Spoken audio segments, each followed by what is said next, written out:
Now that Matt Canada's gone, all eyes are going to be on quarterback Kenny Pickett, man. People's going to want to see, was it Kenny Pickett? Was it Matt Canada? Starting Sunday with the Cincinnati Bengals. There's a lot of opinions going on out there about the offense, why it wasn't producing.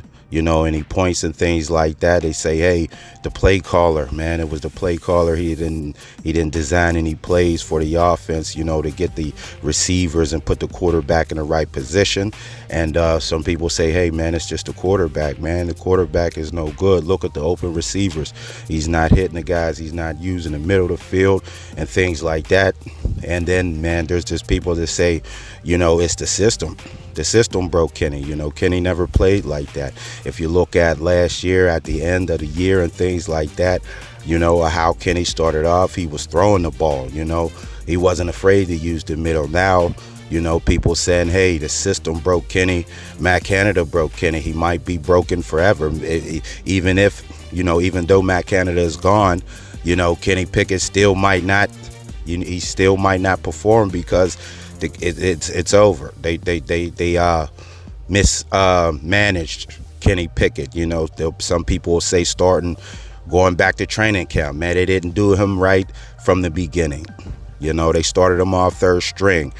If he was going to be the starter, hey, you should have gave him the keys to the car in the beginning. He shouldn't have to be behind Mitchell and them, and it was just a mismanagement of Kenny Pickett from the beginning because, hey, he got in last year. Once he got in, 3 games in after Mitchell got benched, and then he didn't have the chemistry that he needed to have, with the receivers. So he gets off to a slow start because he didn't have the training camp and, the chemistry and things like that from the beginning. That went to Mitchell Trubisky.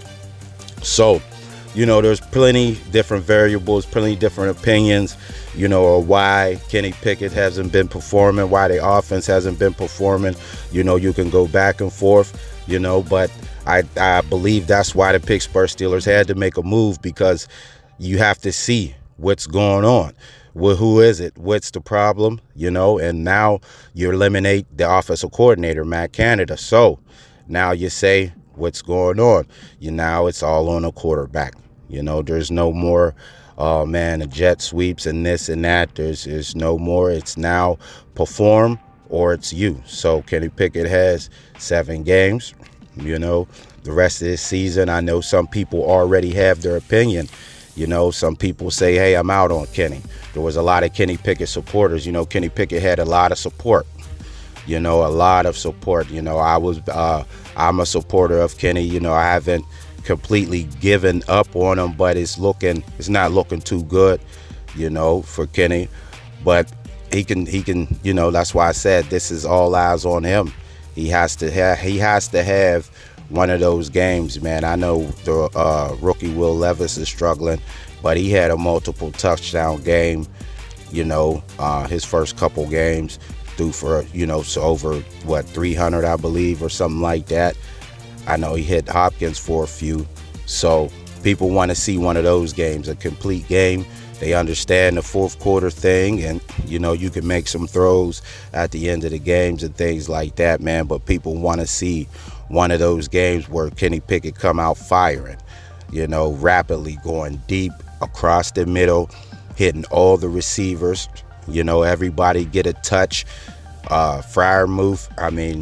scramble, run around, throw on the run. People want to see one of those games, man. You have to restore the hope back into the people, back into the Kenny Pickett faithfuls, man, because Kenny Pickett has some fans out there, man, that I still believe in Kenny.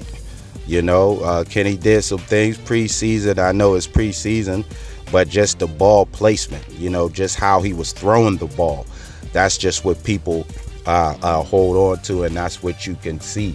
And he had, shown that he can throw the ball, but at some point, like I said, whether it was the system, hey, don't turn it over. So in his head, I don't want to throw it in the middle because it might get deflected. I don't want to hear the coaches or, maybe that's it. They took the fight out of him.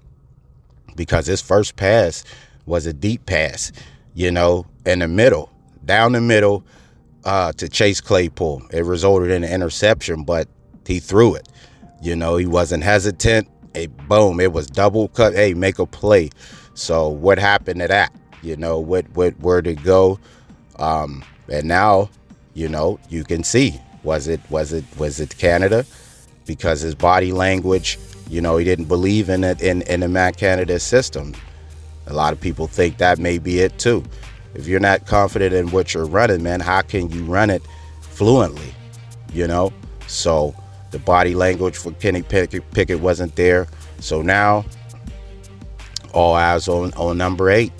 It's his time to show people, and hey, I do have it. Hey, I am a franchise guy. Hey, I am the guy. You can shut up some of the doubters, you know, and you can turn the ship around. But I think, you know, if he don't perform in these last 7 games, the jury is going to be out. But I don't think the Pittsburgh Steelers are going to be out, because Mike Tomlin invested the first round pick in him, and that's his guy, and he's gonna give him every opportunity, you know, every opportunity to make that pick valid for him and the franchise. So it's Kenny Pickett time. You know, Matt Canada's gone, and it's all on number 8 to show people, hey, you know, I am the guy, and he was the problem, and I do have what it takes. So we'll see, starting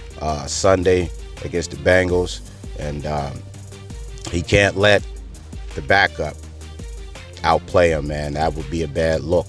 You know, he has to go out there, you know, and put it together, and to save face for him and his future with the Pittsburgh Steelers. So we'll see what goes on in Cincinnati. So thanks for watching the video.